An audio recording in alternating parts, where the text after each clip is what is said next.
450 million years ago, no, I wasn't around then, the sea level was higher, coral reefs started to form, the climate on our planet was stable and warm, not even dinosaurs were around yet. The time when bony and jawed fish we know as sharks appeared. They've been dominating the oceans and making other marine creatures flee in fear ever since. Many of them, like great white sharks, have evolved and adjusted to life in the open ocean as hunters with a pretty high position in the food chain. They're less diverse today than before. One of the reasons is the asteroid strike from the age of dinosaurs. After it reduced the number of shark species, only smaller and deep-water kinds that ate primarily fish survived. They started getting bigger over time. Near the surface, sharks such as makos or great white ones develop faster movements and are somewhat between gray and blue to blend in with their surroundings. The epaulet shark can even walk on the land. It can't take a walk on the beach because it can't breathe outside of the water, but it lives on coral flats in shallow tropical waters, so it can walk in kind of a crawling motion. But deep down below, there are mysterious, alien-looking, often huge shark species that didn't come to the surface, which is why they didn't need to adjust to the new environment and different conditions.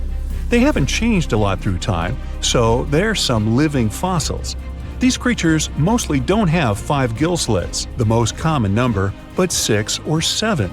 It's because there's less oxygen the deeper you go in the ocean, so they need more gill slits. Sharks on the surface evolved to have fewer gill slits. 6-gill sharks are the most primitive sharks we have today. Their skeletons are like those of ancient extinct sharks, and they can survive only in very deep waters. Like cats, sharks have a layer of reflective cells placed inside their eyes, which helps them see better in the dark, deep sea or cloudy waters. Sharks on the surface have big eyes because they evolved to hunt in the sunlight, so they tend to rely on their vision. Those that live in shallow waters have small eyes, so they can protect themselves from the sand. Like some other deep-sea creatures, 6-gill sharks also have bigger eyes to take in as much light as possible. They have more light-sensing rods, but don't distinguish colors that well. In the ocean's twilight zone, with the minimum of sunlight, there's a couple of bioluminescent shark species. They don't take in light within their eyes, but produce or re-emit it with their bodies. Their skin or organs have specialized cells that produce a soft blue-green light. Deep-sea creatures that produce their own light do that to attract their prey, deter animals from going after them, or, scientists think, communicate with each other. It can even help them to camouflage. They do it by hiding their silhouettes from animals going after them. They produce enough light to match their surroundings. The biggest luminous underwater creature is the kitefin shark, found swimming 980 feet below sea level, preying on groundfish or smaller sharks. It can grow almost 6 feet long and lives 3,200 feet below sea level. Deep-sea sharks are also bigger than those on the surface. The Greenland shark can grow up to 24 feet long, bigger than a great white. There's a thing called deep-sea gigantism. Creatures in nutrient-poor depths of the ocean grow bigger because, that way, they lose less energy as heat. The Greenland shark lives its life in slow motion. It has a slow metabolism and can go very long periods without food. With their slow pace, they evolved to live up to 500 years at depths of 7,200 feet.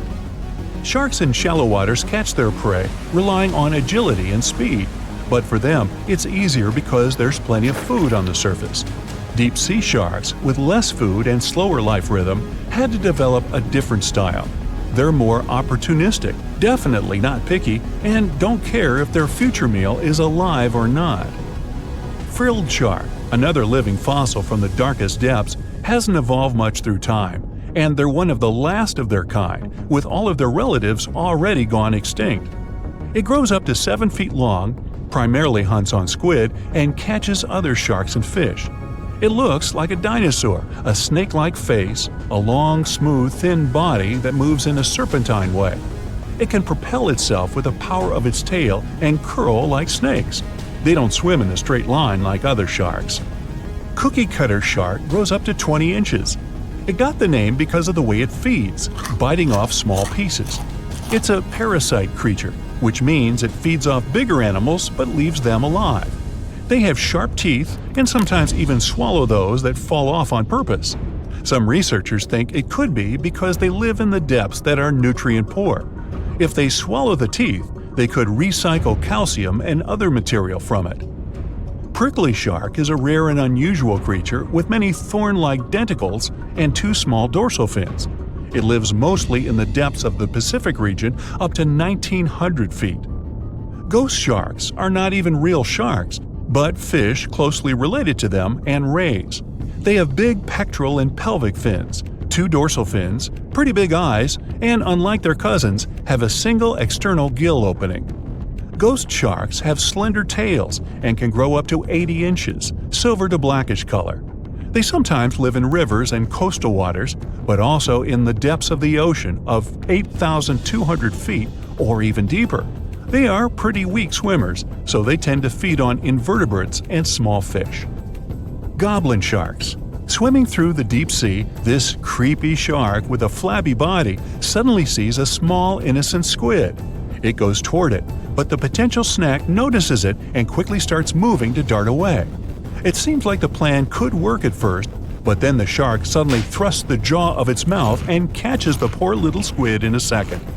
After the meal is finished, the animal simply fits the jaw back into the mouth and goes away as if nothing happened. This is possible because it has a jaw connected to 3-inch-long flaps of skin, which is why it can unfold from the snout. It can grow up to 12 feet long with a weight of 460 pounds.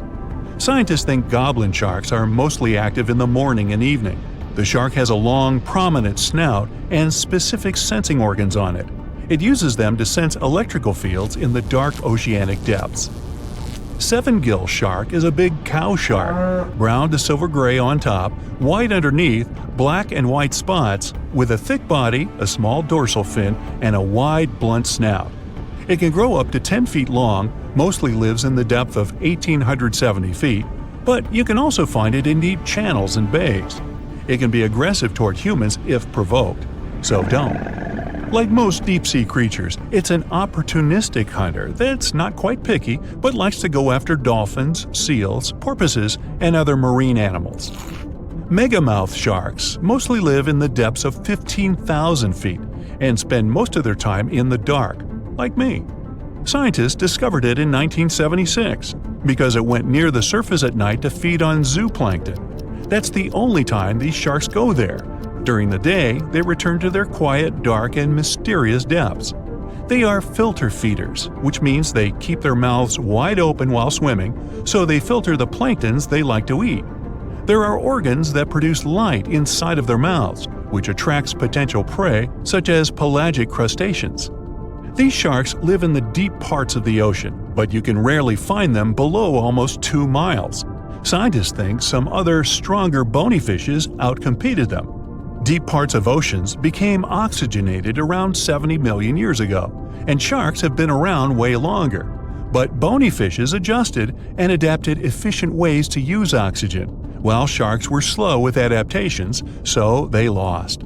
Also, oceanic depths are way colder, which is challenging for fish and the rest of cold-blooded animals because the speed of their metabolism widely depends upon the external temperature.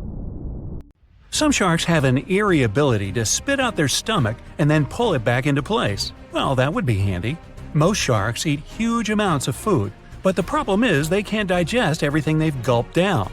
So they need a way to get rid of such stuff as sea turtle shells and beaks, bird feathers and bones, lobster claws and whatnot. And then these amazing creatures willingly barf up their whole stomach, along with all the contents. After the shark is done, it pulls its main digestive organ back in, and the entire process usually takes no more than a second. Some shark species, like great whites or mako, have a special eye-warming system. Their retina heats up their eyes and brain. This not only helps them detect movement better, but also improves resolution. As for the mako shark, this species often travels vertically across different temperatures. Unlike most people with only one movable jaw, sharks can freely move both their lower and upper jaws. This allows them to get a better grip on their meal and chew it up faster and more thoroughly. That's comforting. Sharks give birth to a large number of little ones at once. It depends on the species, of course, but let's say the blue shark is famous for producing more than 130 pups at a time. Great white sharks have a more powerful bite than most jungle cats. A 20-foot-long underwater hunter can produce a force of more than 4,000 pounds per square inch. And that's a bite 4 times stronger than that of a lion or tiger. People, with their measly 150 to 200 psi bites, aren't in the running whatsoever. Swell sharks defend themselves by swallowing huge amounts of water. Then the shark's body becomes twice its normal size, and this scares potential danger away. Sharks can grow more than 50,000 teeth during their lifetime, but not all of their teeth are the same. The strongest and most massive ones are at the front, and those closer to the back are smaller and not so powerful. But if the front teeth are damaged, these weaker ones can replace them. It's possible because sharks' teeth aren't as deeply rooted as humans and can move. Shark skin has the same feel as sandpaper. It's made of teeny, teeth-like scales. They point towards the animal's tail. This helps to reduce the friction that occurs when sharks move through the water. Whale sharks have extremely thick skin. In some places on their body, it can be 6 inches thick. It's one of the toughest in the animal world. Scientists have to make loads of effort if they want to get this creature's blood sample. Sharks have an incredible sense of smell, but besides that, they use one more sense to detect other animals. There are special pores around their head, near the nostrils, and under the snout. Those are special organs, something like second sight. Every creature generates a tiny electrical field. Thanks to the pores, sharks can spot these electrical fields and figure out where other animals are. Sharks are incredibly sharp-eared. They can hear their potential meal from 3,000 feet away. They can also catch low-frequency sounds, like the ones produced by a fish's contracting muscle tissue. Sharks have been around for more than 400 million years. It means they've lived through 4 out of 5 mass extinctions. This makes them way older than Mount Everest, humans, dinosaurs, and even trees. These creatures go back to the period when coral reefs were just beginning to form. Some shark species can jump out of the water, like the great white shark or the basking shark. They're known to leap from more than 8 feet up into the air. Thanks to this maneuver, they can catch such animals as seals or seabirds. But unless you're in South Africa, you aren't likely to see sharks jumping out of the water. Shark skeletons are made of muscle and cartilage, which are lighter and twice less dense than bones. This makes sharks more flexible, which allows them to make sharp turns when they're chasing other animals. Hammerhead sharks have a weirdly shaped head for a reason. Thanks to it, these creatures have incredible 360-degree vision. Their eyes are tilted a bit forward, and it allows them to have an overlapping field of view. The goblin shark's terrifying jaws are attached to elastic ligaments. They can unfold from the animal's snout for up to 3 inches. It allows the animal to catapult its mouth forward to catch other marine creatures. Sharks don't sleep as you do. Some species have to keep swimming all the time. Otherwise, water will stop flowing through their gills and they won't be able to breathe. Others do rest, but they don't enter an unconscious state. They just go into special rest periods. These creatures don't have eyelids. That's why their eyes remain always open, and their pupils monitor their surroundings. They also keep their mouth open so that the water can pass through their gills. Sharks can travel remarkably long distances without needing any rest, all thanks to their bizarre sleeping pattern. For example, great whites can swim distances of more than 2,000 miles without stopping to eat or rest. How come these creatures don't starve? They draw on the fat stored in their livers. By the way, this organ can compose up to a third of the animal's body weight. Contrary to popular belief, sharks do not and cannot swim in reverse. Their tails propel them forward, and their pectoral fins help them to keep their balance and turn. It means that, anatomically, these animals can't move in any direction other than forward. Sharks have no vocal cords. They can't produce sounds to communicate with one another or express their emotions. That's why they have to use body movements, like twisting their bodies or flipping over. Sharks live in all of the world's oceans, but several species also inhabit freshwater rivers and lakes. For instance, bull sharks have been found in tropical rivers. They're also known to be able to swim between fresh and salt water. The smallest shark out there is the dwarf lantern shark. This unique creature doesn't grow longer than 8 inches. But the shark makes up for its tiny size in other ways. For example, some of its organs emit light. And since the creature lives in the shallow waters, this helps to camouflage it in the rays of sunlight. Blue sharks eat a lot, often more than they need. Some of this food can remain undigested for weeks till it's needed for energy. Sharks have something that looks similar to a tongue, but this organ is called the basial. It's the front section of the cartilage that goes from the shark's chest to its mouth. It doesn't move and is pretty much useless. The so-called tongue doesn't take part in the process of feeding. It isn't covered in taste buds. Its only real use might be that it supports some of the bones connecting the shark's gills. There are hundreds of shark species in the world, more precisely around 500. Some of them are pretty bizarre. Just look at the goblin, basking, or cookie-cutter shark. All these sharks vary in size, from several inches to dozens of feet long. They also live in absolutely different environments. Tiger sharks eat whatever they can get their jaws around. Some of the weirdest things they've munched on are video cameras, bags of money, license plates from almost any U.S. state, dog leashes, you name it. Each whale shark has a unique pattern on its skin. These spots and stripes can be used to identify individual sharks, just like fingerprints are used to identify people. The blunt-nosed six-gill shark can dive to a depth as great as 5 Empire State Buildings. Baby sharks are called pups. When they get born or hatch, they are already fully nourished. And if they choose to swim away from their mama shark, they don't need to hunt for food for at least several weeks. Uh-oh, did somebody say baby shark? Wow, look at this cute little cookie cutter. At first glance, it looks like an oversized anchovy, but in reality, it's an undersized shark. This shark never grows bigger than 18 to 20 inches, but it doesn't make it less dangerous than its peers. They got their sweet cookie name because they have a unique feeding strategy.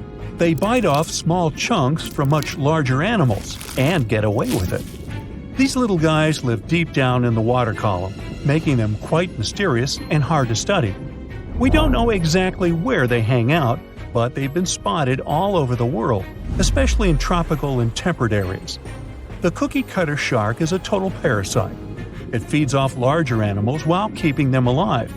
It uses its sharp upper teeth to latch onto the skin of bigger sharks, fish, or even marine mammals. Then, with its strong lower teeth, it scoops out a mouth-sized chunk of flesh or blubber. Ow! So watch out, because even big predators like bluefin tuna, great white sharks, and spinner dolphins can end up with scars from these little sharks. Now, there's one crazy story about a cookie-cutter shark biting a person. Picture this: a long-distance athlete swimming between islands in Hawaii at night, surrounded by boats with bright lights attracting prey. Yep, that swimmer got a nasty bite on the calf, leaving a gnarly scar, but luckily no permanent damage. Lesson learned: don't mess with cookie-cutter sharks during their feeding frenzy. To hunt like this, they have a well-equipped mouth. The mouth itself is like a short line that goes across, surrounded by these big fleshy lips that can suck stuff up. It's got a bunch of tooth rows in its jaws, like 30 to 37 in the top and 25 to 31 in the bottom, and they increase as it gets bigger. The upper teeth are small and narrow, standing up straight with a single smooth, pointy bit. The lower teeth, on the other hand, are way bigger and wider, almost like knives, and they interlock to make a saw-like cutting edge. Just like any other shark, cookie cutters lose their teeth throughout their lives. But here's where they're different: they swallow their lost teeth. Some scientists think they do this because they live in nutrient-poor deep waters and want to recycle important tooth-building materials, like calcium. That's a brand new approach to diet supplements, huh? Since they feed closer to the surface at night and deeper during the day, they're almost always in the dark. So, this sneaky little shark has these special light-producing organs called photophores that are strategically placed on its belly. These photophores help it blend in with the light coming from above, kind of like camouflage. It's a classic move in the bioluminescent world. The cookie-cutter shark also has this cool, non-glowing collar around its throat. Some scientists think this collar acts like a fancy lure. making it look like a tasty little fish from below. Imagine how irresistible that would be to a whole gang of hungry sharks. It's like a dinner invitation they can't refuse. The megalodon shark roamed the oceans, scaring and chewing everything to pieces long after the dinosaurs were wiped out by the great meteorite.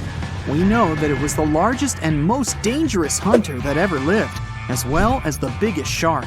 It was the king of all seas, swimming freely between most parts of the ocean. But then, about 2.5 million years ago, the last of its kind disappeared from Earth forever, leaving only huge teeth to be found by modern archaeologists. And it could be because of the great white sharks. The megalodon is usually described as a sort of gigantic version of this marine animal.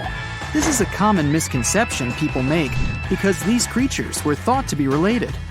In fact, the meg looked more like a modern bull shark. It had a short snout, a flat lower jaw, and long and massive pectoral fins that supported its weight. And what's more important, the ancestors of today's great whites existed at the same time as the megalodon. But with great size comes great clumsiness. Although the meg was huge and powerful, it was also not as nimble as the smaller and quicker great white sharks. Researchers believe that great whites actually rivaled with the megalodon for food and were often more successful hunters thanks to their agility. They couldn't fight the meg openly, but were fast enough to steal its food. So, the only food left for the megalodon were whales and equally big marine animals. Adult megs could easily catch such beasts, but their offspring were much smaller and more vulnerable than their parents. Scientists believe other sharks could have used this to their advantage. While the megalodon was still little, it often became a meal for great whites, bull, and tiger sharks. Even then, a great white shark could be almost 20 feet long, while a megalodon pup was typically twice as small. A pretty easy meal for a great white. But even if there had been no open confrontation between young megalodons and smaller adult sharks, meg pups wouldn't have been able to find food for themselves to grow to adulthood. The population of other sharks was growing, and they were rivaling with each other and the megs for food. The more great whites and other sharks there were, the less food remained for the young monster sharks. Eventually, they would have simply starved. As if this wasn't enough for the megalodon to cease to exist, their favorite big munch, the whales, began to adapt to changing conditions on Earth. The meg was a warmth-loving shark, and it was abundant in tropical and subtropical waters.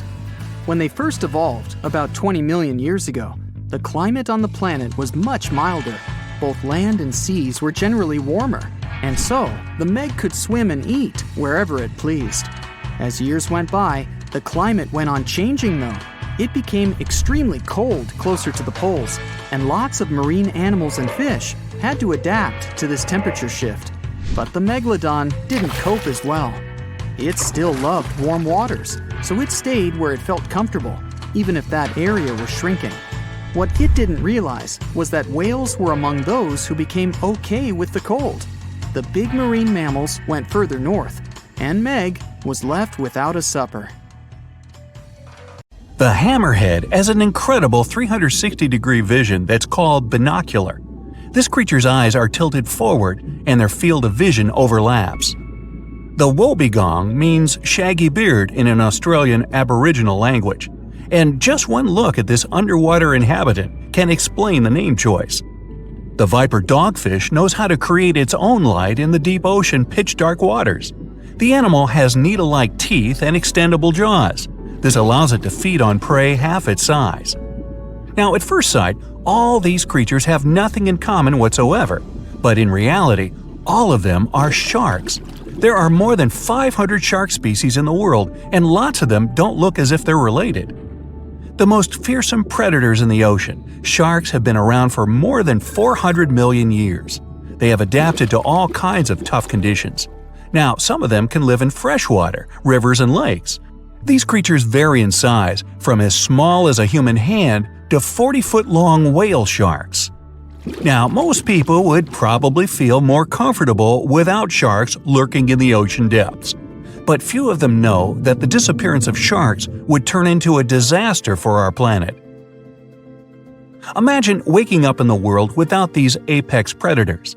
If you're a surfer, you wouldn't have to scan the water for a shark's infamous triangular fin.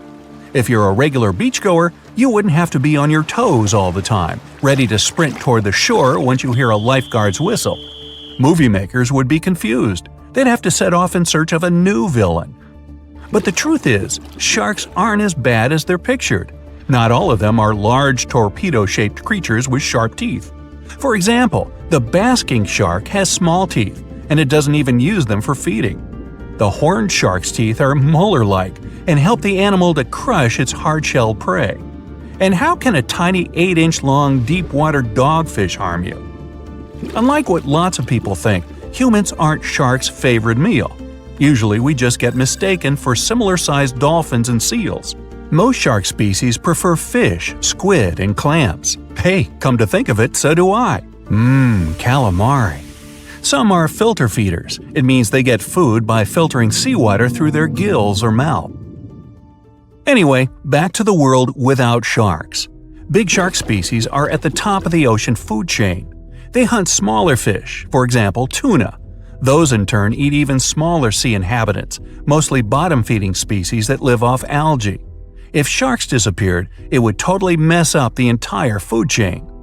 Without sharks to control the fish population, the smallest algae eaters would soon be swallowed up by predators. No bottom feeders, and algae would grow wild. Along with bacteria, they would move to coral reefs. Corals wouldn't be able to photosynthesize. Sunlight they use to get nutrients from the water and carbon dioxide wouldn't reach them. Reefs would fade away, leaving behind skeletons that would later turn into limestone. It would lead to many marine species going extinct. Algae would also clog up fish gills and pollute water and seafood. Shark remains are an important food source for lots of marine inhabitants, for example, orcas, other sharks, and even octopuses. Without these remains, these species would be at risk of starvation. Or let's say tiger sharks. They live in seagrass meadows and prevent turtles from overgrazing the area. If sharks weren't on the lookout, all this underwater vegetation would be gone in no time. And that would create a huge problem. Scientists claim that 50 to 80% of Earth's oxygen is produced in the ocean by plankton. That's algae, drifting plants, and some kinds of bacteria. Normally, sharks feed on fish that gobble down ocean-generating plankton. No sharks, and there might be a serious shortage of oxygen in the world. Little fish would thrive, but only at first. If there were no sharks, injured and sick fish, their most common prey, would unbalance the schools they live in. This would cause nothing but chaos. Plus, fish left without control would eat everything they see – little shrimps, plankton, and other microorganisms. Soon, all of this would be gone, and fish would eventually starve. It would affect not only the world's ecosystem, but also the economy, like it happened once in North Carolina. Great white sharks were overfished there, and it allowed the ray population to grow. It resulted in hundreds of hungry rays eating all the bay scallops. The local fishery had to close. When there were no more scallops, rays moved on to other shelled sea creatures. The disappearance of sharks would also harm ecotourism. For example, in the Bahamas, just one reef shark brings about $250,000 over its lifetime. Divers pay this money to see the creature in its natural environment. One living whale shark brings Belize $2 million during its lifetime. Besides, if there were no sharks, we would never know how amazing these creatures are. See for yourself. Sharks don't have bones. Their skeletons are made of cartilage, just like some parts of your ears and your nose tip. Cartilage is way lighter than real bones. Plus, sharks' liver are filled with oils. That's what helps them to be so buoyant. From afar, sharks' skin may seem to be as smooth as that of dolphins, but in reality, it resembles sandpaper. It's made up of teeny teeth-like scales. They point toward the tail and reduce water friction when sharks swim. Even though sharks don't have bones, their bodies can fossilize. As these predators age, they store calcium in their skeletons to make them stronger. That's why million-year-old shark jaws feel as heavy and solid as bones. Sharks have small black spots near their eyes, nose, and mouth. They allow these animals to sense electromagnetic fields and temperature changes in the ocean.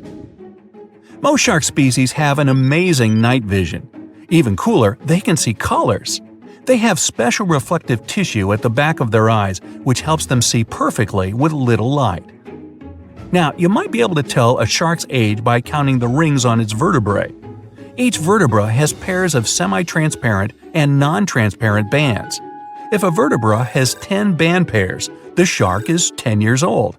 Such a count is not always correct, but still. The great white shark's bite is no joke. A 21-foot-long creature can produce a force of more than 4,000 pounds per 1 square inch. It means the fish's jaws are 4 times more powerful than those of a lion or tiger.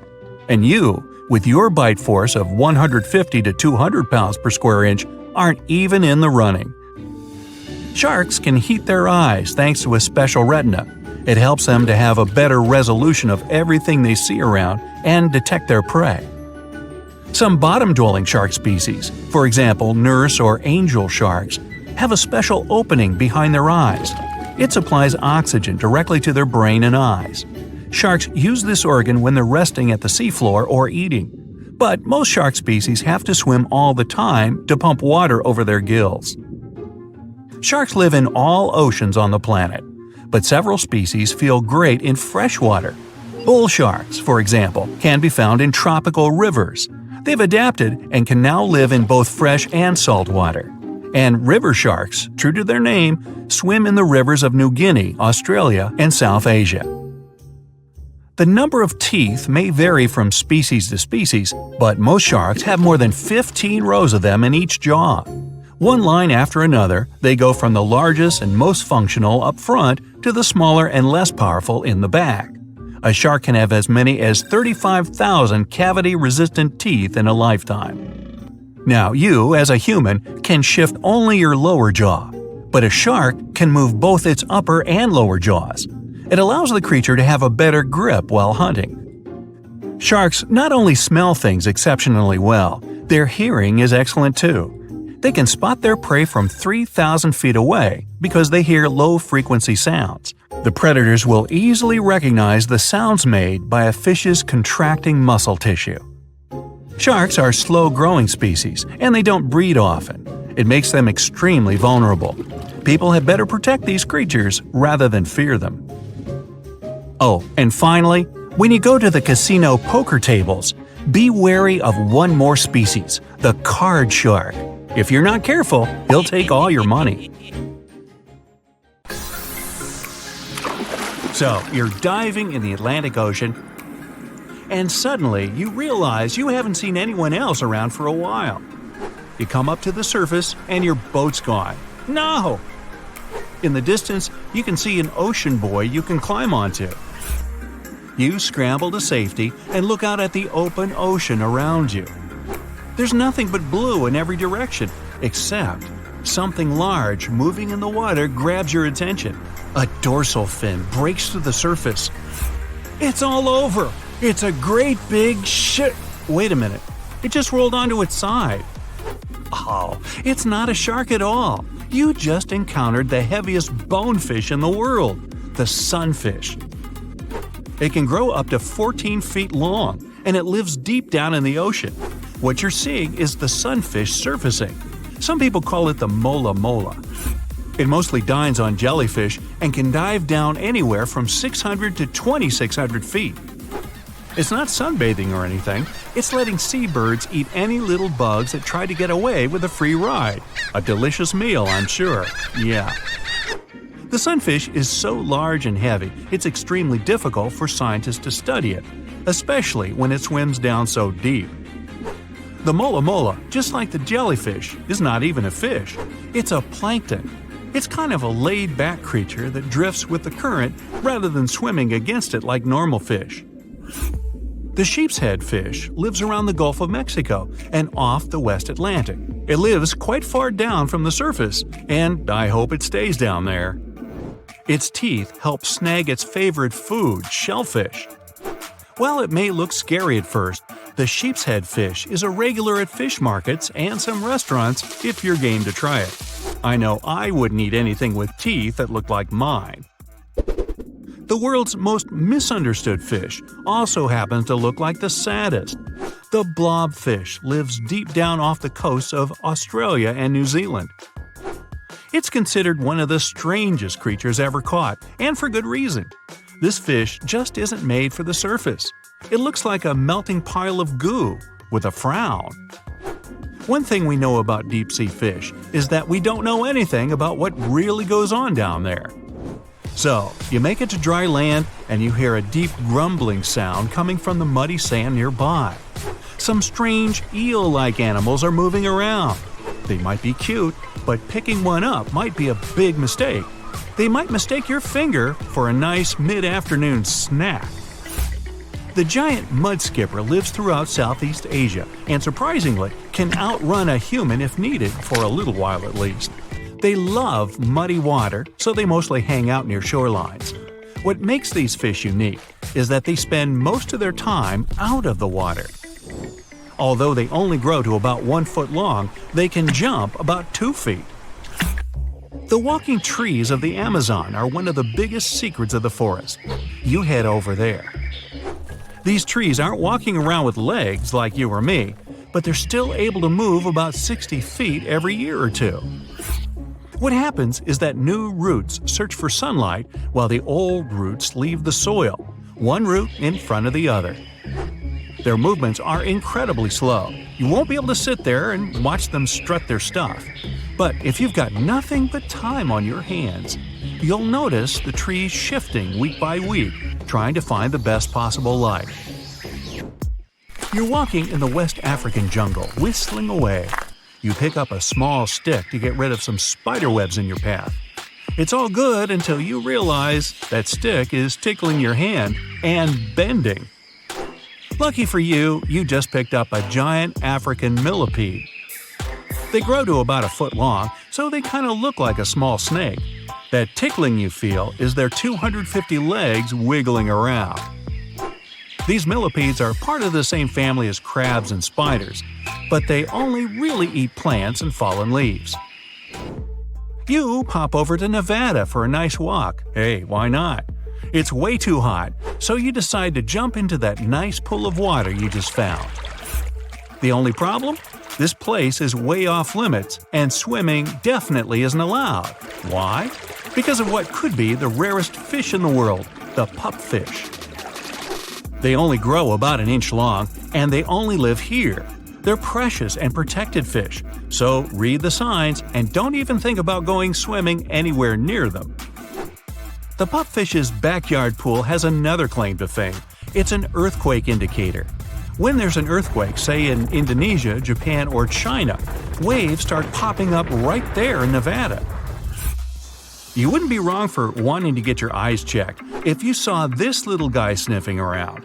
The star-nosed mole is one of the weirdest creatures anywhere.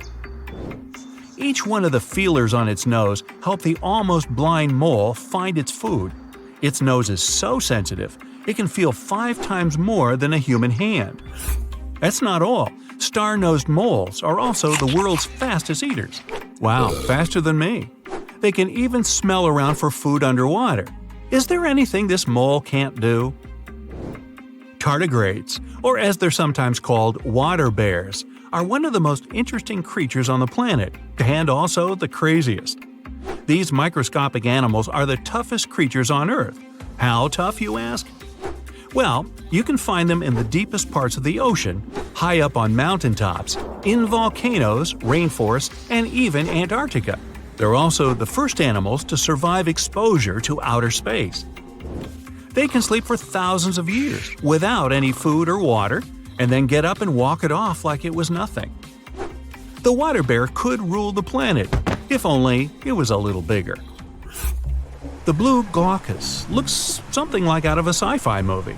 But no, this little animal is the weird uncle of the sea slug family, and you definitely don't want to pick it up. It blends perfectly into the ocean waves as it floats on the surface. The glaucus's bright shade of blue helps it melt into its background, but that's not what makes it special. Its sting is quite potent and not very pleasant, but the glaucus doesn't even produce its own venom.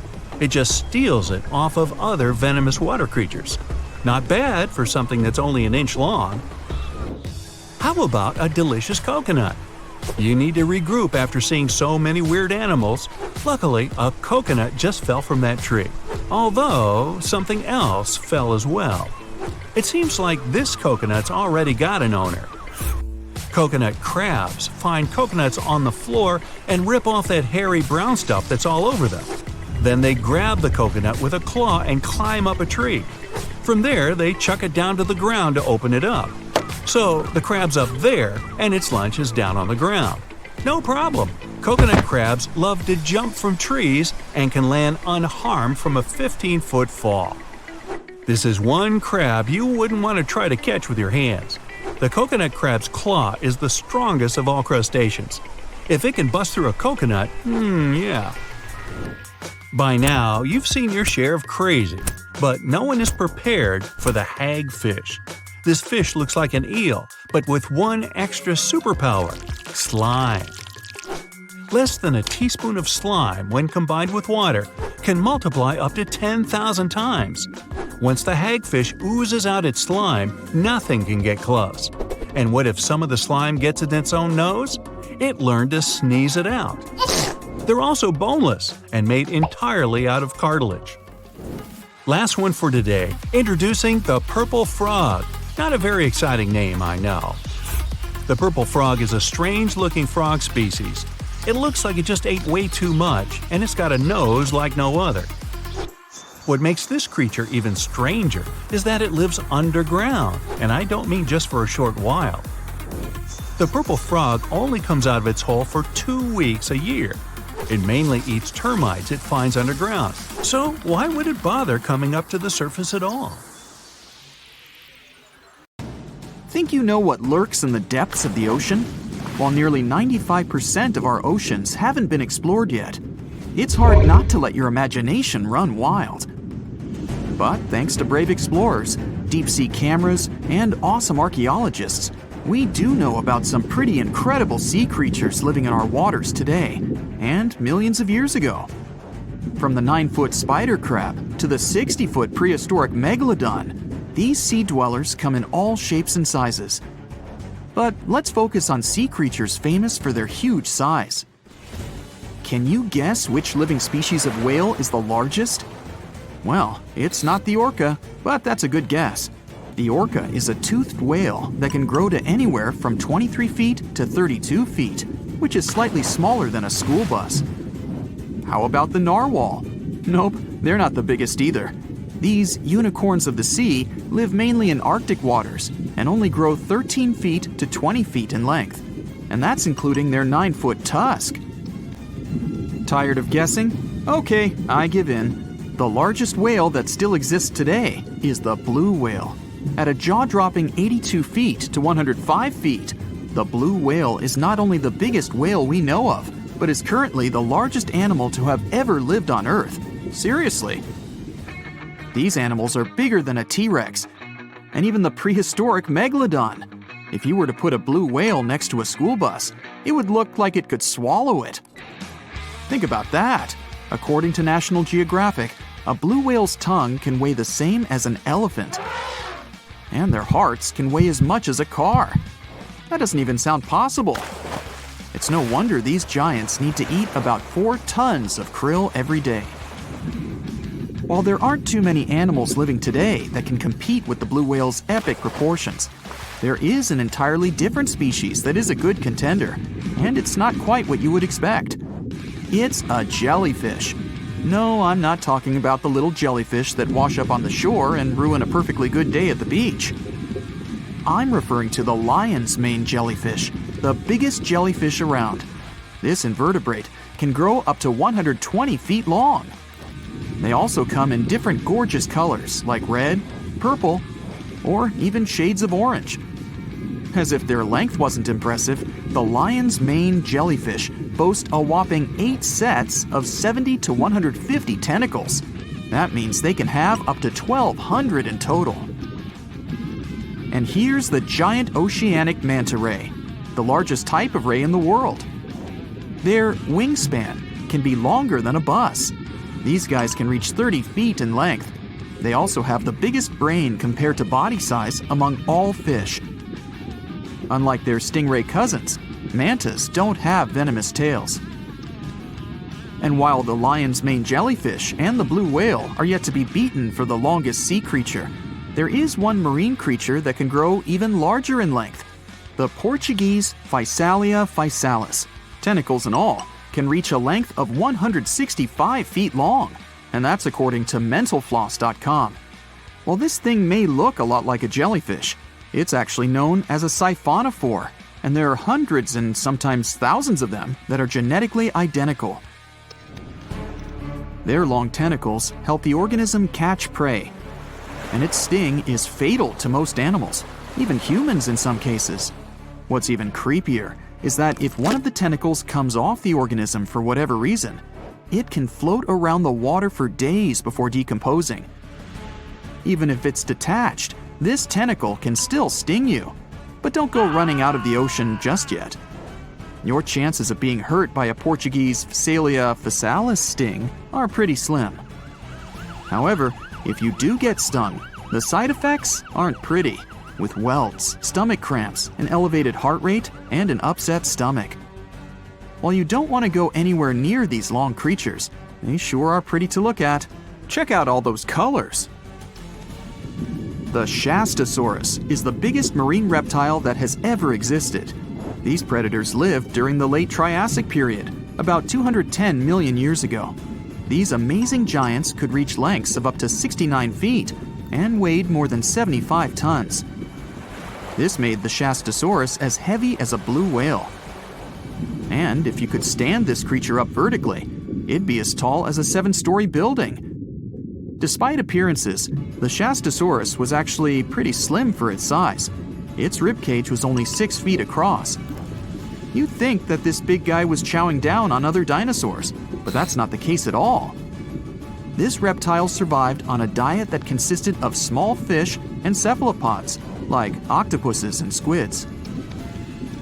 The Albertonectes is a bright representative of the plesiosaur family, meaning that this marine reptile had a small head on an incredibly long neck and large flipper-like limbs that helped it move through the water.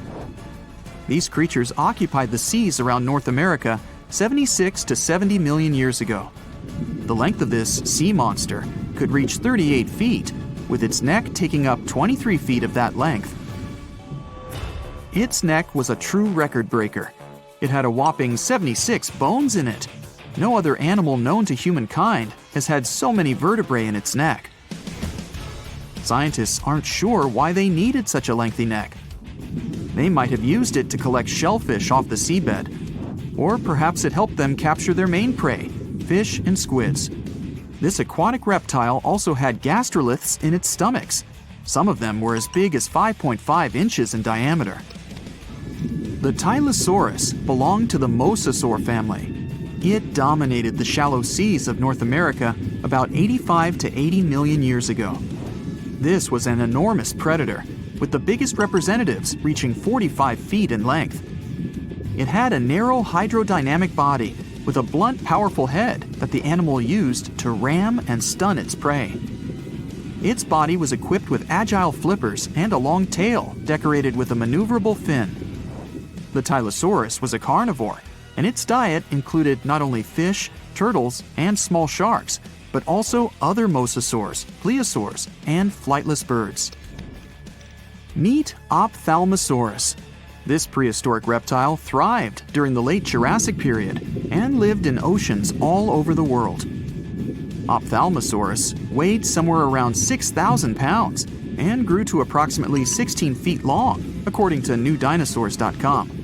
That's about the same length as the beluga whale that exists today. It's too bad these guys went extinct before we had a chance to see them ourselves, as their cartoonish wide eyes and dolphin-like features are pretty darn cute.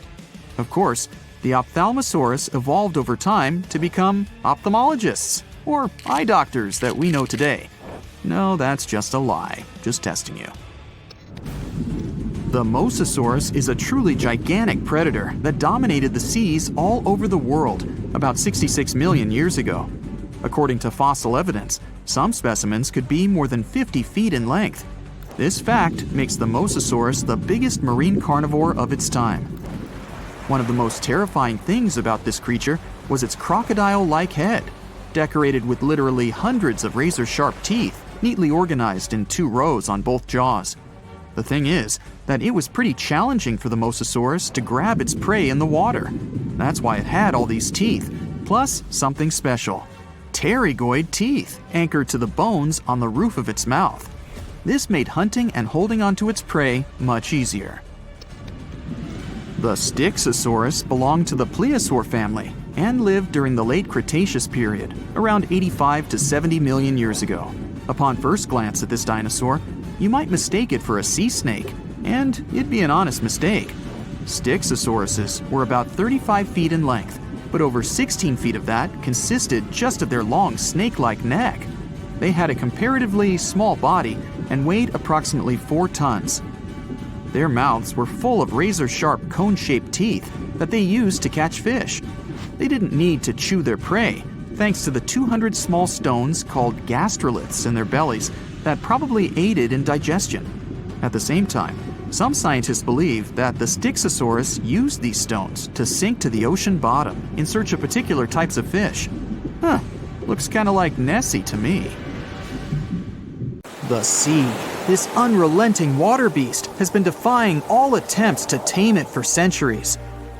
Many ships driven by the wind have gone through the harshest parts of the world. Some have survived the struggle with the sea, and many have come off second best. It's the year 1834. A ship called the Pilgrim is setting a course to sail from California to Boston. The journey will venture around South America and then past Cape Horn of Chile. Richard signs up as a merchant seaman aboard the Pilgrim. This is his first voyage at sea. The crew tells Richard stories of the Drake Passage off Cape Horn, a route that's legendary for its dangers. Countless ships and sailors have disappeared in those waters. Since Cape Horn's discovery in 1526, it's quickly become known to all those that have sailed around it as the ultimate test of any mariner's skill and of any ship's strength. Those that have survived the journey call Cape Horn a sailor's nightmare. Jack the helmsman, a salty veteran, steers the ship towards this most dangerous of all routes. Jack has been aboard the Pilgrim since it was first commissioned in 1825.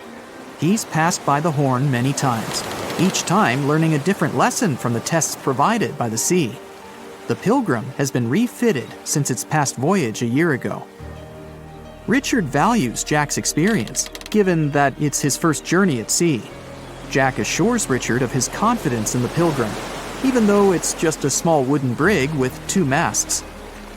Jack's aware that wooden vessels are gradually becoming outdated, replaced by new steam-powered ships. But Jack prefers the maneuverability of the Pilgrim and would take it over the steel ships any day. Richard is excited to be aboard. There's so much to explore in life as a merchant seaman, but the guy struggles to acquire his sea legs on the boat. Forceful winds make the Pilgrim move faster, providing Richard with a quick introduction to life at sea. At the same time, nothing can prepare him for what is to be experienced at Cape Horn. It's the southernmost point of land before Antarctica. The gap between the icy continent and Cape Horn holds the infamous Drake Passage. Approximately 700 miles between Cape Horn and the Antarctic Peninsula. Strong winds provide an uninterrupted, steadfast journey toward the Horn. But, as Jack tells Richard, the winds are more concentrated at the Drake Passage. They create a funneling effect, becoming stronger and more unpredictable. Richard is unsure of what this might mean for the Pilgrim, but understands that there's no easier route to travel around South America. A few days pass. The Pilgrim sails by the many islands that make up the western coast of Chile. Although the sea has been relatively calm, Richard continues to deal with his lack of sea legs. His movements are still not very graceful. The constant, ever-swaying deck rises and falls, and Richard finds it hard to get used to the motion. Random large waves hit the Pilgrim from every angle. The ship is quickly approaching Cape Horn. Richard looks towards great thunderous black clouds in the distance. "Welcome to the Horn," Jack says, half laughing. A wry smile upon his face soon disappears. The man gets serious, knowing what awaits them all. Stronger winds start blowing the sails as the crew scrambles to hang onto the ropes. Richard desperately sets to adjust the aft sails, adjusting for the constant change in strong southerly winds. Jack holds firm at the helm, knowing the importance of his role. He's wary of the swell. It can build very quickly the further south they travel. It's crucial the Pilgrim doesn't venture too close to the Horn when they approach. The great darkness that was in the distance is now all around them, filling the sky in every direction. Blackened clouds throw rain and hail down at the crew as they try to resist the enraged weather. Jack is directed by the captain at the helm, changing the direction of the vessel. The temperature has dropped significantly. Barely keeping the water from his eyes, he turns toward the port side bow to provide his face a brief break from the torment of the wind. Looking out into the distance, the man sees the Horn standing alone, surrounded by mist. It's a haunting sight. He steers the Pilgrim along the face of the Horn, the distance getting shorter. The waves shrink in height since the depths become shallower. But these waves are much steeper, and their angle can cause more damage to the wooden vessel. Jack's unsure how much of these waves the Pilgrim can take before the hull is breached. Richard, still posted at the aft sails, watches the water and icebergs floating by. He's unsure how large they actually are, since they're mostly hidden underwater. But he knows to alert Jack if any get too close. Just one iceberg hitting the Pilgrim will be all that the hull can withstand. Dutifully, he watches over the side and into the distance. Icebergs aren't the only thing to look out for. Rogue waves are common in these seas as well. The connecting Antarctic and Pacific Oceans, mixed with stormy weather, form waves together. This creates much larger rogue waves. Such waves have been known to reach up to 100 feet tall. They can destroy most vessels in their path.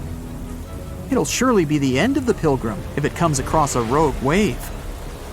Strong currents adjust the route of the Pilgrim, as though the Horn is trying to lure the ship toward its rocky shallows. Slowly, they are getting pulled closer toward the Horn. Jack is fighting the current at the helm. Spinning the wheel, he strains his body as much as he can. Grunting, he plunges the wheel from the port side to starboard and back again. The captain keeps yelling directions. To a novice, they're extremely confusing. But Jack, a hardened veteran, continues to interpret the directions with ease, steering to readjust their course away from the Horn. The captain orders Richard to assess the hull below the decks. With the level of pounding the Drake Passage has provided so far, it's surely harmed the ship in some way. Richard runs to the deck as another sailor yells something at him, but the noise of the sea makes it difficult to hear. A wave hits the side, flowing onto the deck. Richard manages to hang on to the mast before he's almost swept overboard. The entire front deck seems to be underwater.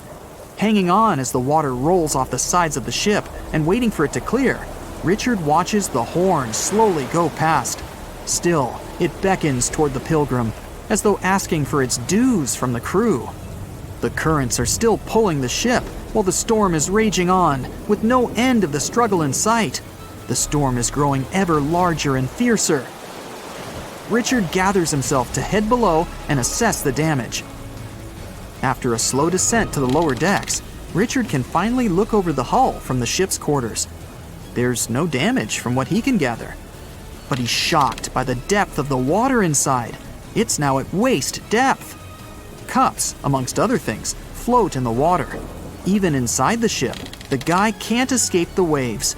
Unable to make sense of it all, he stands frozen, listening to the almighty power of Mother Nature outside. The sea roars even more wildly, waves constantly thudding against the hull. It sounds like a somber drumbeat, a slow countdown to the demise of the Pilgrim. Richard forces himself back to the terrors of the above decks, grasping onto the rails to carefully walk the slippery stairs. He leaves the disturbing creaks of the wooden decks.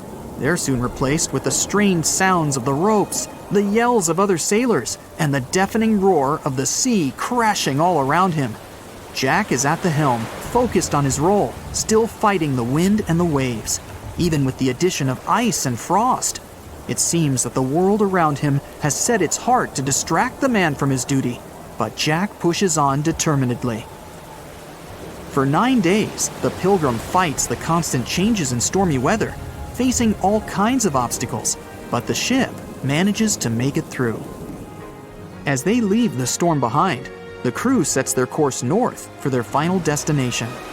The sight of the sun peeking through the dark clouds is the most relieving thing Richard has ever experienced. Unfortunately, Richard lost his rations at some stage during the storm. At sea, if your rations are lost, it's your own bad luck. Luckily, Jack is kind enough to share some of his. Well, hey there. We dive back in time and into the oceans over 500 million years ago, just, because we can. Whoa, watch out! It's not megalodon or giant sea reptiles you need to look out for here. It's a bizarre, unearthly-looking creature called Anomalocaris. The name means unlike any other shrimp, and I think you'll agree, it looks like a nightmarish cross between a shrimp and a modern-day centipede. 2 tentacles protruding from its face, each lined with razor-sharp teeth. Oh yeah, and this thing was about the size of your leg. With a wave-like movement of the flaps on each side of its body, it was graceful for a terrifying creature. It was also more advanced than any other life on this planet at the time. Especially those huge eyes. You have only one lens in each of yours. This giant shrimp had 16,000. That's 4 times more than a common housefly. And you know how good their vision is. Good enough to dodge that swatter every time. All this allowed Annie to become one of the first animals on this planet to feed on others. Yep, here it is. Earth's first hunter. Its favorite meal? Trilobites. Hey, try a bite. Those are the ancient ancestors of crabs. Some of their fossils have marks on them in the same shape as the monster shrimp's mouthparts. Terrors of the past like this got to be so giant thanks to more oxygen in the atmosphere. A perfect example of this, Meganeuropsis. Imagine a dragonfly. Now make it as big as a cat, and with a wingspan longer than your arm. Megan, the monster-sized dragonfly, could easily grab other insects or even small animals, and she ruled the air with quick movements. Back then, there were still no large birds or other airborne enemies for this behemoth bug, so it was safe and free to grow as large as this planet would allow. Piranhas of the past were also jumbo-sized. Mega piranha was about 3 times the size of the river terrors we have today. Its bite force was about the same as a tiger's, and those striped kitties bite down 2 times harder than lions. That means it probably not only dined on other fish and any land creatures that, got too close to the water, but it could also easily crunch down on large turtles and other unlucky shelled creatures. And fun fact, modern-day piranhas bark like dogs when they're about to enter a confrontation. It actually sounds more like a frog's ribbit. But makes you wonder, what did this mega-sized ancient cousin sound like? A bear roaring? How about giant sea scorpions the size of your bed? Go back about 460 million years and you'd see them swimming under you. And watch out for that tail. Scientists still don't know if these creatures could use it to inject venom like your standard land scorpion. But something tells me I wouldn't want that thing anywhere near me. Then there's this guy, Therizinosaurus. Terry looks sort of like a goose with long arms. Oh, and did I mention this goose dino is about 2 stories tall and longer than a bus? Yow! Its arms make the T-Rexes look even more bite-sized, each 8 feet long, almost triple the length of T-Rexes. And on the end, razor-sharp claws the size of your whole arm. Now, don't worry about those lengthy claws too much, though. Terry probably used them to cut through giant termite nests. So, this huge reptilian goose was more interested in eating bugs and plants. Another mega monster for you, Megatherium. The giant ground sloth could look a giraffe straight in the eye and weighed as much as a hippo. It moved mainly on its hind legs and used its massive tail as support. He had huge paws with colossal knife-sized claws. The sloth could use them to defend itself from enemies and to bend tree branches in search of food. But the biggest danger to the giant ground sloth wasn't dinosaurs or saber-toothed tigers. It was our own species. Yep, humans showed up just in time to meet this fellow and to, eat him up. Titanoboa was a terrifying 50-foot snake, as long as the great megalodon itself. It was also more than 2 times heavier than the heavyweight champion among snakes today, the green anaconda. Crocodiles were a regular on this serpent's menu. Titanoboa could swim 3 times faster than the fastest Olympic swimmer our species has ever seen. It was quicker and more dangerous in the water than outside it. And don't forget the boa part of the snake. This massive snake wasn't venomous. Instead, it liked to squeeze. Remember that giant shrimp from earlier? Well, Opabenia looks like its teeny-tiny finger-sized cousin. And instead of 2 toothy tentacles, this thing had a vacuum hose coming out of its face. On the end of that trunk, what looks like a single crab claw. Add 5 eyes and a mouth under its head, and you've got a recipe for something not of this planet. Only it is. This creature used its trunk like an elephant does. Its claw grabbed food from the bottom of the ocean and brought it up to its mouth. This thing is so weird-looking that, apparently, when the scientist who discovered it presented his findings to an audience, they all laughed as if he were joking. Now, a real-life monster, the Tully monster. From a distance, it looks a bit like Nessie, that long neck and teeth-lined jaws. But get closer, and you'll see it's more like a long nose with a mouth attached at the end, like a mosquito. Its eyes are further back, sticking out of tubes all snail-like. Tully was an ancient mollusk, about the size of your forearm. It probably dined on jellyfish and shrimp 300 million years ago. Thylacus smilus will put a smile on your face as long as you don't get too close. No, it's not a relative of the saber-toothed tiger. It was a marsupial, making it more related to a kangaroo than anything.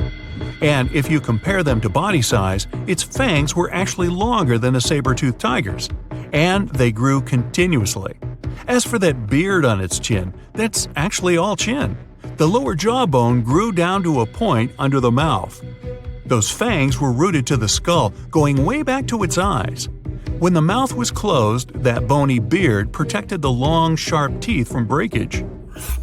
Staganapolis, not to be confused with Minneapolis, might look like a big crocodile with a squished-in snout, but it was mostly harmless. Its small head and very few teeth meant the reptile didn't have much to work with when protecting itself.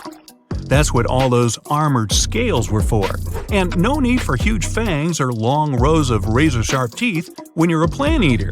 That beak-like tip on its nose allowed the stag to dig up plants. So, really, this reptile was more like a 10-foot scaly pig than a croc. Basilosaurus was a type of ancient whale that lived on our planet about 45 million years ago. Not quite as long as a blue whale, but this guy was still big enough to munch down on other whales and even sharks. Some people believe these monsters could still exist today. Eyewitnesses claim to have seen a giant sea dragon, and Basilosaurus fits the description. Plus, 90% of our oceans are unexplored. There's plenty of space to hide a sea monster. But scientists haven't found any fossils of this ancient whale younger than 3.7 million years. So, this myth is busted. Stegosaurus is one of the most recognizable dinosaurs that ever lived. It can easily be distinguished by those huge spikes on its tail and the bony plates on its back. It was twice as long as a giraffe and nearly 5 times heavier. But compared to its body size, it had the world's smallest brain. It was no larger than a dog's. Pelagornis had the largest wingspan of any bird ever discovered. It was twice the size of the largest bird today, the wandering albatross. Such huge wings made it hard for the bird to take off. It could only do so by jumping off cliffs. And when it finally spread its wings, this giant could only go about 40 miles per hour. The fastest bird today can reach speeds 5 times that. The giant shark that terrorized the oceans some 20 million years ago. For 13 million years, this 60-ton beast dominated the warm waters of our planet. Though, some believe that the Meg still lives in the most remote and deepest parts of the ocean. It's a hot summer day. It seems only logical to go for a swim in the sea. You're floating on your back, completely relaxed. Your eyes are closed. Your breath is even. Water's pleasantly cool around your body. A light breeze touches your face. You feel calm enough to doze off. Suddenly, something bumps into your leg. Yanked out of your half-slumber, you begin to flail until you're face-to-face with the invisible danger. Luckily, all you spot is a couple of easily recognizable fins and cute smiley snouts. Phew, just dolphins. Guess you're lucky to meet them in the wild. These amazing creatures are so close, you can touch them. You've heard people say dolphins' skin feels rubbery, but to your mind, it's more like the inner part of a hard-boiled egg. One of the animals is so close to you that its salty smell fills your nostrils. You know, though, that dolphins don't have sweat glands. It means they don't sweat and are pretty much odorless. The smell you sense comes from the water they swim in. The largest and most ferocious predator to ever haunt the oceans, the megalodon shark dominated the seas for centuries before coming extinct millions of years ago. However, scientists managed to discover very few remnants of the giant shark. Everything we know about the great beast we've learned thanks to fossils of its giant teeth, which are just about the size of the average human hand. A megalodon skeleton has never been discovered. Shark skeletons are made mostly of cartilage, meaning that they decompose quickly. Luckily, sharks continuously shed and regrow teeth throughout their lives. One shark can go through 40,000 teeth in a single lifetime. Scientists have managed to study different types of shark species based on their teeth alone. The megalodon shark had around 276 teeth. When they fell out, those teeth landed in the seabed where they stayed for millions of years, fossilizing. Scientists found those teeth, and they're the only real record we have of the megalodon's existence. Megalodon teeth have been discovered all over the world. It means that unlike other marine animals of its time, the megalodon was intercontinental. Even today, most sharks and marine animals tend to stick to one sea or ocean. The megalodon shark swam freely around the world, moving between tropical and subtropical waters. Megalodon teeth have been found in every continent apart from the freezing cold waters of Antarctica. When a megalodon makes a starring appearance in a movie or TV show, it's portrayed to look like a giant version of a great white shark. Scientists previously believed that the megalodon and the great white shark both descended from one common ancestor. Still, it's not true. In fact, it's more likely that the megalodon was the arch-enemy of the great white shark's ancestor, the broad-toothed mako shark.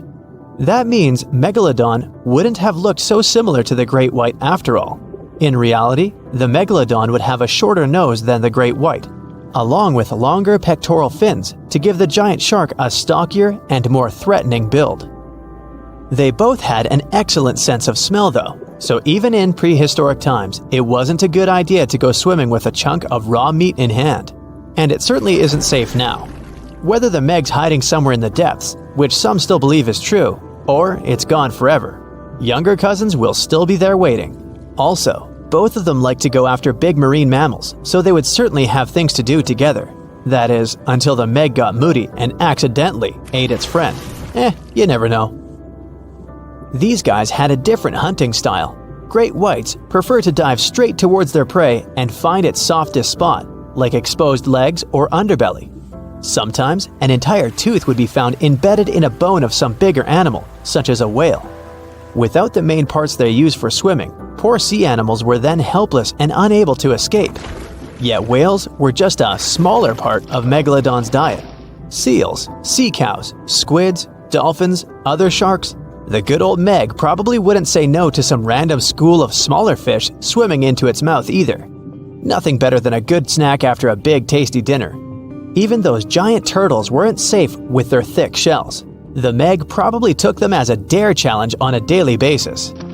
Scientists have used computer simulations to try and work out the hunting style of the ancient shark. Using this technology, scientists have discovered that the megalodon's attack style was very different from that of modern-day sharks. Modern sharks dive straight for their prey's most vulnerable spot, for example, the soft underbelly of a seal. The megalodon's teeth were uniquely suited to biting through tougher areas of cartilage. So, evidence suggests that a megalodon would first chew the tougher fins of their prey, rendering them unable to swim away before launching into their final attack. Some people believe that the megalodon is still alive today, lurking at the depths of the ocean's waters. But it's unlikely to be true. Megalodons are a warm water species, which means they would be unable to survive in the cold waters of the deep ocean. Most of the megalodon's potential prey live in shallower waters, meaning there would be very little for the megalodon to eat at deep sea level. Simply put, if there was an animal as big as the megalodon still living today, we would have spotted it by now. It is unlikely that you'll run into a meg though. The sharks, like us, preferred warm coastal waters. Deep ocean living would be too cold for the beasts, and food would be scarce.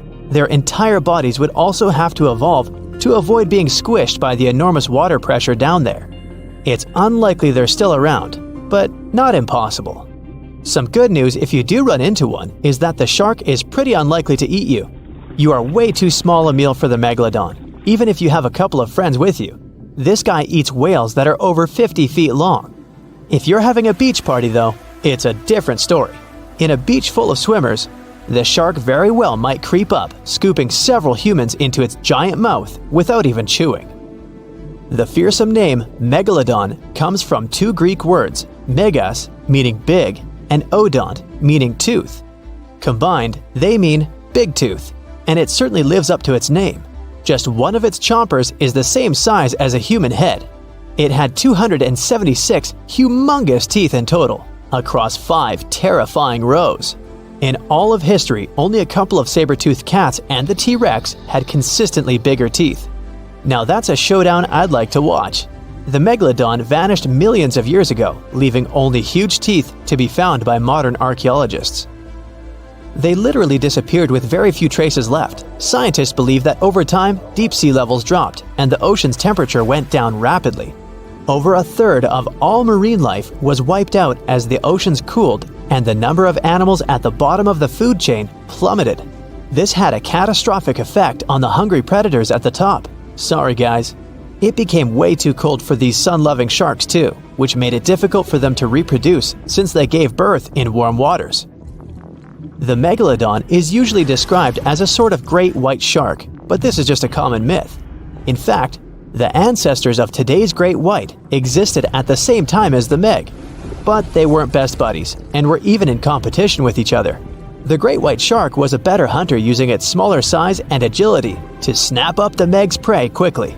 They were also known to eat meg pups, who were only half their size. This didn't exactly help the whole extinction thing.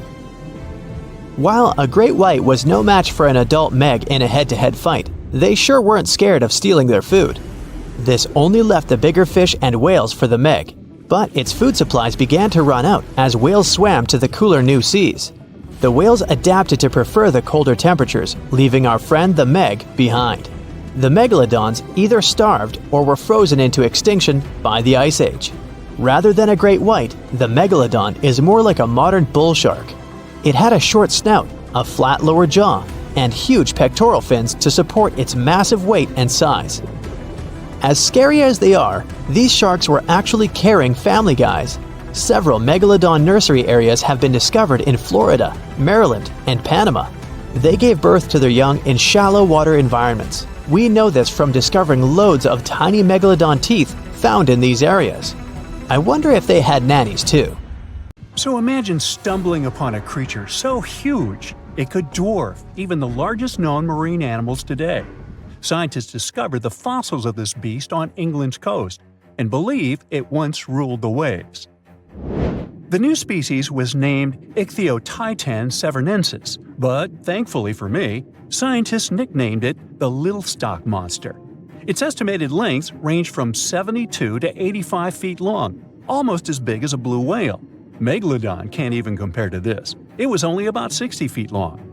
And what's crazy is that this fossil we found wasn't even an adult, so who knows what their actual size was. The first piece of the Little Stock Monster was discovered in 2016 in the Westbury Formation. Researchers found a 3-foot-long jaw part that belonged to an unknown species. For years, this single fragment had been driving them crazy because they had no idea what that animal was. Then, in 2020, a miracle happened, of sorts. A father with his 11-year-old daughter found the second piece of fossil on a beach. This discovery led to more findings. Finally, in 2022, the last piece of the literal jaw puzzle was found, buried along the Somerset coast. This leviathan belonged to the Shastosaurid family. Both the Little Stock Monster and other Shastosaurids had one ancestor, so all the species in this family are super similar to each other. For example, all of them were the largest marine reptiles ever to exist. Although our Little Stock Monster is much larger, most Shastosaurids could grow up to only 69 feet long, and it's possible that the Little Stock Monster, when fully grown, would reach up to 100 feet or even more. Both of their bodies were just perfect for cruising the ancient seas. These marine titans were elegant and slender, with an elongated snout. Other marine animals at the time were smaller and looked more like dolphins. Shastosaurids had long paddle-like limbs adapted for efficient swimming. Their skulls show large eye sockets, which means they had excellent vision. If you were in the ocean, no matter what time it was or where you were hiding, they could spot you. They were also incredibly fast and could dive to great depths. Of course, all these things made them the most terrifying predators. They ate pretty much everything, including fish and squid, and you if you were there. They probably captured their prey like whales, opened their huge mouths, and literally sucked the fish in. What made the Little Stock Monster especially scary is that it wins in the jaw competition. For other Shastosaurids, their jaws were a bit weaker, so they hunted smaller fish, kind of like today's orcas. They required vast amounts of food. This shows us that the Earth's Triassic oceans had rich, productive food webs. But the Little Stock Monster has this unique feature. It could open its jaw almost 90 degrees upwards. It also had tons of powerful muscles around. Its jaws were horrifyingly strong. So while others were hunting some squids, the Little Stock Monster probably hunted large fish and even other marine reptiles. Fossils of Shastosaurids have been found everywhere in the world, from North America to Asia. This means that these creatures dominated and terrorized the oceans for millions of years, although even they weren't completely safe from scavengers. And that's exactly why we struggle to find these fossils now. Scavengers didn't leave any remnants of them. So, while we have some fossils of this marine family, they mostly remain a mystery for us. They lived in the oceans about 200 million years ago, in the late Triassic period. The Earth looked completely different back then. All continents were united in one Pangaea, a huge landmass. Some parts of this supercontinent were covered with lush conifer forests, while others were dry deserts and open prairies. It was before the famous Jurassic period, but there were already first pterosaurs and amphibians. It seems like those monsters were crazy resilient. The Triassic period was super unstable, but they survived through many changes in the environment. Well, until the last one. The Triassic extinction came out of nowhere. It was one of the Earth's Big Five extinction events. It wiped out almost all species on the planet, including these leviathans. It's still not clear what happened exactly, but it looks like there was a huge tectonic activity. Volcanoes in the oceans were going crazy back then. These massive volcanic eruptions have probably altered the climate and ocean chemistry, leading to the extinction of many species. Scientists have a theory that it might have happened because there was a rain of comets flying to our planet from the Oort cloud. This likely happens about every 200 million years or so. I wasn't around then, so I'm just guessing here. In any case, after the extinction, the Earth took some time to recover. Then it entered the famous Jurassic period. More terrifying sea monsters were on the way. One of them left us a colossal skull.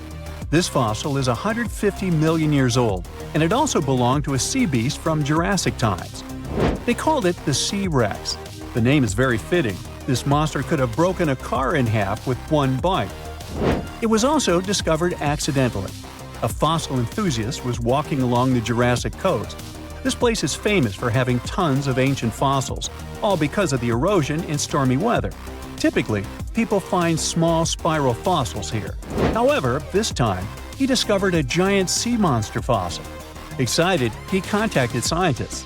They arrived at the spot right away and then had to carefully climb down a cliff to search for the rest of the skull. This fragment alone is 6.5 feet long. Turns out it's a newly discovered species of pliosaurs, giant predators of the ancient seas. Pliosaurs were among the largest marine predators ever. Some of them grew up to 40 feet long.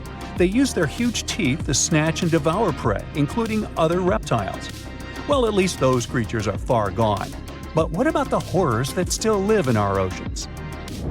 Recently, biologists discovered the world's longest animal, the one that's still alive to this day.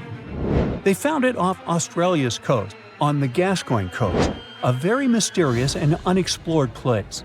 There, underwater vehicles stumbled upon a frightening 150-foot-long siphonophore. That's twice as long as many blue whales and 3 times as long as a humpback whale.